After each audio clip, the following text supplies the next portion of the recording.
Welcome to Season 3 of Adventures in Compliance. In this season, we are reviewing all of the Sherlock Holmes stories which are collected in the work The Return of Sherlock Holmes. It is a collection of 13 detective stories written by Sir Arthur Conan Doyle, marking the reappearance of the brilliant detective Sherlock Holmes after his apparent death in The Final Problem, which ended Season 2 and was the last story in the memoirs of Sherlock Holmes.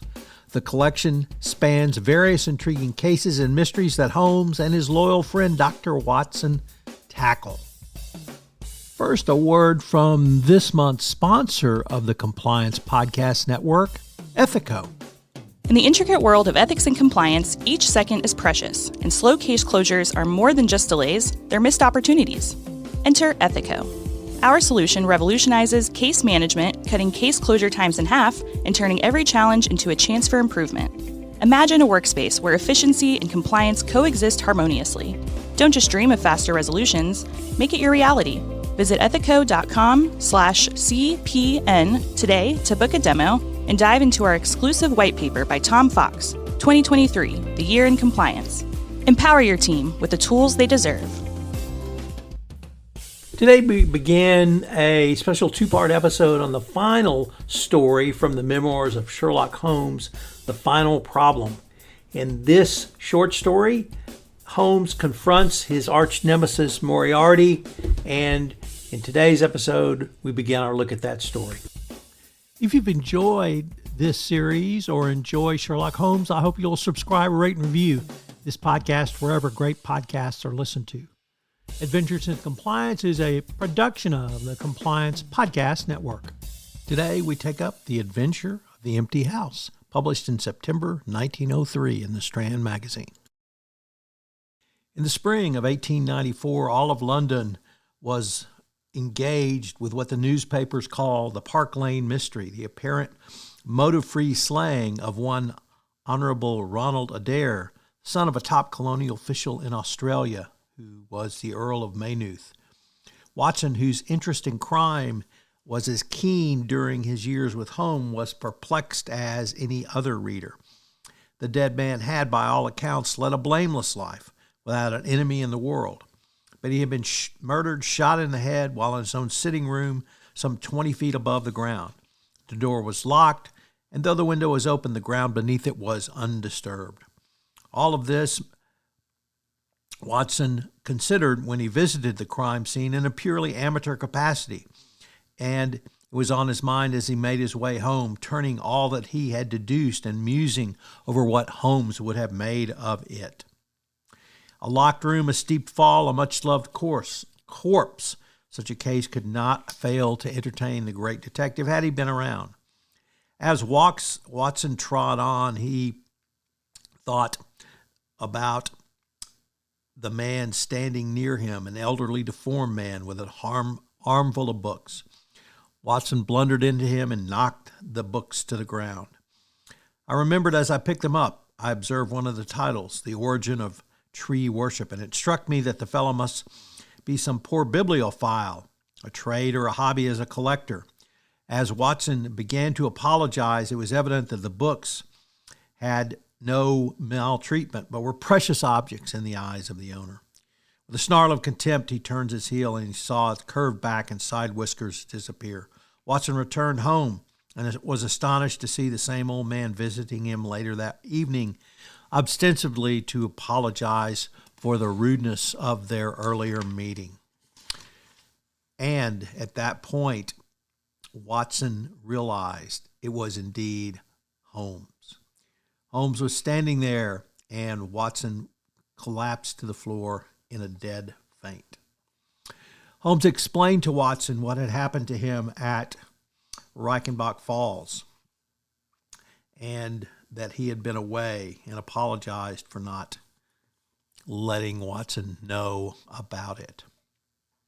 Only his brother knew that he was still alive, and together they had relied upon Watson's skill with a pen to ensure that everyone was convinced of his death.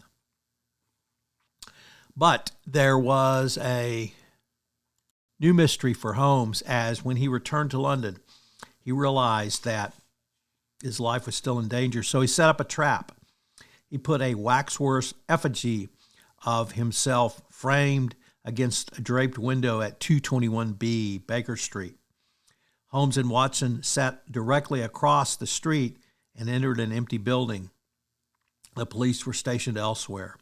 A would-be assassin arrived and took aim at the effigy and shot it.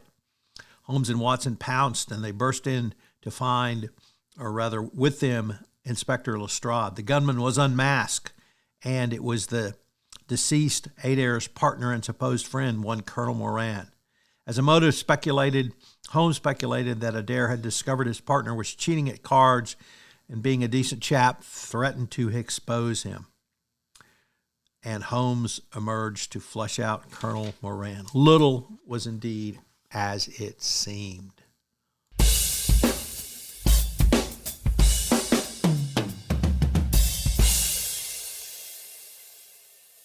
I thought for this first story from our review of The Return of Sherlock Holmes, we would take a look at some leadership lessons from The Empty House. Number 1, adaptability. Holmes' ability to adapt to changing circumstances is a key leadership trait. He faked his own death to protect himself and returned when the time was right. From this, we should learn leaders need to be flexible and adjust their risk management strategies as necessary. Number 2, problem solving. Holmes is renowned for his exceptional problem-solving skills. Compliance leaders can learn from his approach to analyzing evidence, connecting the dots, and deducing conclusions. Effective compliance leaders should be adept at finding solutions to complex compliance issues. Number 3, attention to detail. Holmes pays meticulous attention to even the smallest detail. This is a quality for compliance leaders in decision-making and ensure that nothing important is overlooked. Number 4, persistence. In this adventure, Holmes displays persistence in solving the case despite its challenges. Compliance leaders will often face obstacles and setbacks that they should persevere and stay committed to their goals of doing business ethically and in compliance. Number 5, teamwork. Holmes often collaborates with his trusted friend and ally, Dr. Watson. Effective compliance leaders understand the importance of teamwork and rely on their strengths of their teams to achieve success. Number 6, presence. Holmes commands respect and authority through his presence and intelligence. Compliance leaders can benefit from projecting competence and confidence in their actions and their decisions. Number 7, continual learning. If there's one habit I find the most critical for compliance officers and CCOs, it's continual learning, always being curious, expand your knowledge, and hone your skills. Or perhaps you want to say hone your craft. Leaders should be committed to lifelong learning and self-improvement. There's some very valuable lessons here, and I hope you will take them to heart while enjoying this great short story. The Compliance Podcast Network is sponsored this month by Ethico. Ethico is a leader for compliance champions like yourself with its ethics and compliance optimization system built to turn goals and guidelines into real ROI for your program. For more information and a special white paper, go to ethico.com/CPN. I hope you will join me through this entire series of short stories from The Return of Sherlock Holmes. If you're a Holmes fan or you enjoy analogizing to compliance, leadership, and ethics, this is the podcast series for you. I hope you will take the opportunity to reread one or perhaps all of the short stories. They're short reads and a lot of fun. I'm going to be taking a deep dive into each one of them, looking at leadership lessons, ethical lessons, and or compliance lessons from each one.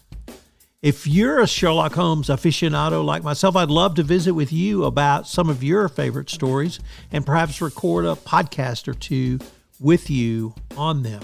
So please contact me. You can reach me through the website of the Compliance Podcast Network. Adventures in Compliance is a special production of the Compliance Podcast Network. And as I mentioned, we are sponsored this month by Ethico. So I hope you will check out the Ethico white paper that's available through their special link on that we put in the show notes that I mentioned earlier. This is Tom Fox. I'm greatly looking forward to the return of Sherlock Holmes.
Number 9, continuous learning.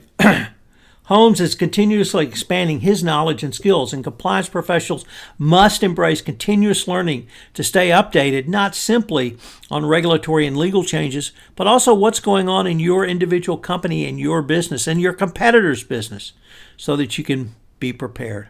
And finally, persistence. Sherlock Holmes never gives up on a case until it's solved. Every compliance professional must have perseverance and commitment to addressing compliance issues, even when faced with numerous obstacles.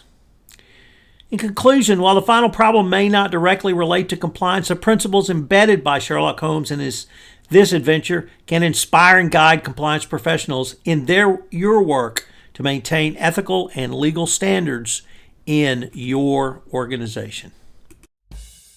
If you've enjoyed this episode, I hope you'll subscribe, rate, and review to Adventures in Compliance, wherever great podcasts are listened to, or perhaps even on YouTube.